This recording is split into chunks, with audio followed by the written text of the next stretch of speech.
ആദ്യത്തെ ചോദ്യം, ഹിജാബ് എന്നത് വെറുമൊരു വസ്ത്രധാരണ രീതിയാണോ, അതോ ഒരു മുസ്ലിം പെൺകുട്ടിയുടെ വ്യക്തിത്വത്തെയും നിലപാടുകളെയും പ്രതിനിധീകരിക്കുന്ന ഒന്നാണോ?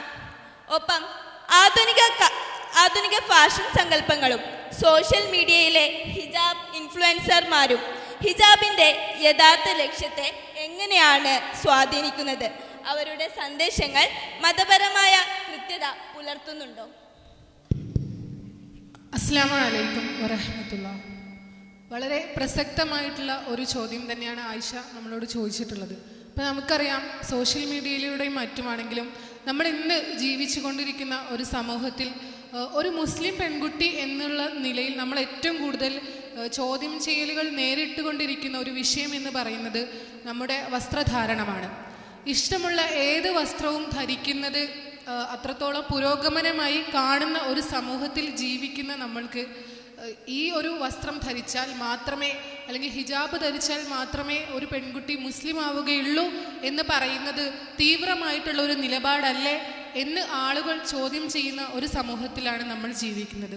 അപ്പോൾ ഇവിടെ യഥാർത്ഥത്തിൽ എന്താണ് ഹിജാബ് എന്നുള്ളത്, അല്ലെങ്കിൽ അതിൻ്റെ ഉദ്ദേശ ലക്ഷ്യങ്ങൾ എന്താണെന്ന് നമ്മൾ എന്ത് ചെയ്യണം, മനസ്സിലാക്കേണ്ടതുണ്ട്. പ്രധാനമായിട്ടും ഒരുപാട് തെറ്റിദ്ധാരണകളാണ് സമൂഹത്തിൽ നമ്മുടെ വസ്ത്രധാരണത്തെ ചൊല്ലിയുള്ളത് എന്നുള്ളതാണ്.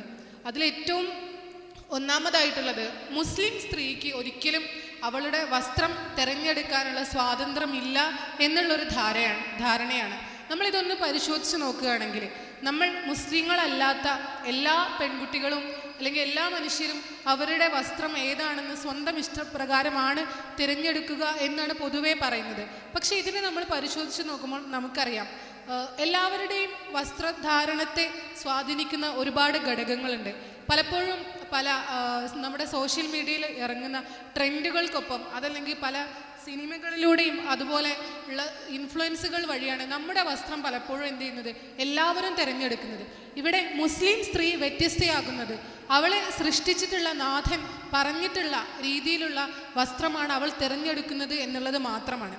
അപ്പോൾ മറ്റ് ട്രെൻഡുകളിലൂടെയും സോഷ്യൽ മീഡിയയിലൂടെയുമുള്ള വസ്ത്രധാരണ രീതി തിരഞ്ഞെടുക്കുന്നത് അവരുടെ സ്വയം സെലക്ഷനായിട്ടും നമ്മൾ ഈ ഒരു രീതി സ്വീകരിക്കുന്നത് അടിമത്തമായിട്ടോ അല്ലെങ്കിൽ നമ്മളെ അടിച്ചമർത്തലായിട്ടോ ഉള്ള രീതിയിൽ അവതരിപ്പിക്കപ്പെടുന്നു എന്നുള്ളത് മാത്രമാണ് യാഥാർത്ഥ്യം എന്നുള്ളത്. പിന്നെ മറ്റു പലപ്പോഴും പറയുന്നതാണ്, സ്ത്രീകൾ ഈ ഒരു പർദ്ദക്കുള്ളിൽ അല്ലെങ്കിൽ ഈ ഒരു രീതിയിലുള്ള വസ്ത്രം ധരിക്കുന്നതിലൂടെ അടിച്ചമർത്തപ്പെടുന്നു എന്നുള്ളത്. അപ്പോൾ ഇത് ധരിച്ചിട്ടുള്ള ഓരോ വ്യക്തിക്കും നമുക്കറിയാം, ഒരിക്കലും ഈ ഒരു വസ്ത്രം നമ്മുടെ മനസ്സിനെയോ അല്ലെങ്കിൽ നമ്മുടെ സ്വപ്നങ്ങളെയോ കഴിവിനെയോ പരിമിതപ്പെടുത്തുന്നില്ല എന്ന് നമുക്ക് ഉറച്ച് പറയാൻ കഴിയും. കാരണം അതിന് നമുക്ക് മനസ്സിലാക്കാൻ പറ്റുന്ന ഒരുപാട് ഉദാഹരണങ്ങൾ നമുക്കറിയാം. ഓക്കെ, ഇപ്പോൾ നോബൽ സമ്മാന ജേതാക്കളുടെ ഇടയിൽ നമുക്കറിയാം തവക്കുൽ കർമാൻ, അവർ ഹിജാബ് ധരിക്കുന്ന ഒരു വ്യക്തി തന്നെയാണ്. ഇനി നമ്മൾ ചരിത്രം പരിശോധിച്ച് നോക്കിയാൽ നമുക്കറിയാം, ഏറ്റവും കൂടുതൽ ഹദീസുകൾ റിപ്പോർട്ട് ചെയ്തിട്ടുള്ളത് ആയിഷ റളിയല്ലാഹു അൻഹയാണ്. അതായത് വിജ്ഞാനം നേടുന്നതിനോ അല്ലെങ്കിൽ ഏതെങ്കിലും ഒരു കരിയറിൽ നമുക്ക് എത്തിപ്പെടുന്നതിനോ ഒരിക്കലും നമ്മുടെ വസ്ത്രം ഒരു തടസ്സമല്ല എന്നുള്ളതാണ്. മാത്രമല്ല, നമുക്കൊരു ആത്മവിശ്വാസം നൽകാൻ ഉതകുന്ന ഒരു കാര്യം കൂടിയാണ് നമ്മുടെ വസ്ത്രധാരണം എന്നുള്ളത്. മറ്റൊരു കാര്യം, എപ്പോഴും പുരോഗമനം എന്ന് പറയുന്നത് വസ്ത്രത്തിൻ്റെ നീളം കുറയുന്നതാണ് എന്ന് പറയുന്നതാണ്. ഏത് വസ്ത്രം ധരിക്കുന്നതും ചോയ്സ് ആണെന്ന് പറയുന്ന ആളുകൾക്ക് ഒരിക്കലും അംഗീകരിക്കാൻ കഴിയാത്ത ഒരു വിഷയമാണ് നാം ശരീരഭാഗങ്ങൾ മറച്ചുകൊണ്ടുള്ള ഒരു വസ്ത്രധാരണ രീതി സ്വീകരിക്കുന്നത് എന്നുള്ളത്. അപ്പോൾ ഇതൊരു ഇരട്ടത്താപ്പാണെന്നുള്ളത് നമുക്ക് ചിന്തിച്ചാൽ തന്നെ മനസ്സിലാകാവുന്ന ഒരു വിഷയമാണ്.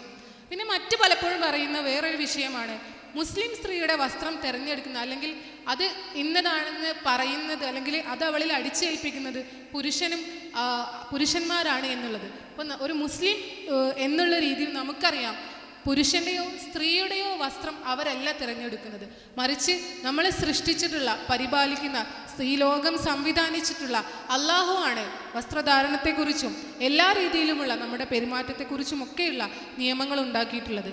പിന്നെ സ്ത്രീകൾക്ക് വസ്ത്രം മുഖവും മുൻകൈയും ഒഴികെയുള്ള ഭാഗങ്ങൾ മറക്കണം എന്ന് പറഞ്ഞതുപോലെ തന്നെ പുരുഷന്മാരോടും വസ്ത്രധാരണത്തിൻ്റെ കാര്യത്തിൽ ഒരുപാട് നിയമങ്ങൾ നൽകിയിട്ടുണ്ട്.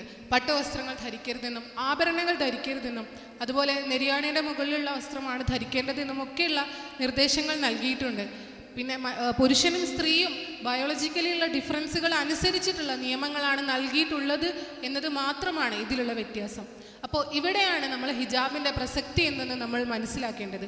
നമുക്കറിയാം മറ്റുള്ളവരുടെ ചൂഴ്ന്നു നോട്ടങ്ങൾക്കും അല്ലെങ്കിൽ ആസ്വാദനത്തിനും വേണ്ടിയുള്ളതല്ല ഒരു സ്ത്രീയുടെ ശരീരം എന്നുള്ള ഉറച്ച പ്രഖ്യാപനമാണ് നമ്മുടെ ഈ ഒരു വസ്ത്രധാരണ രീതി എന്നുള്ളതാണ്.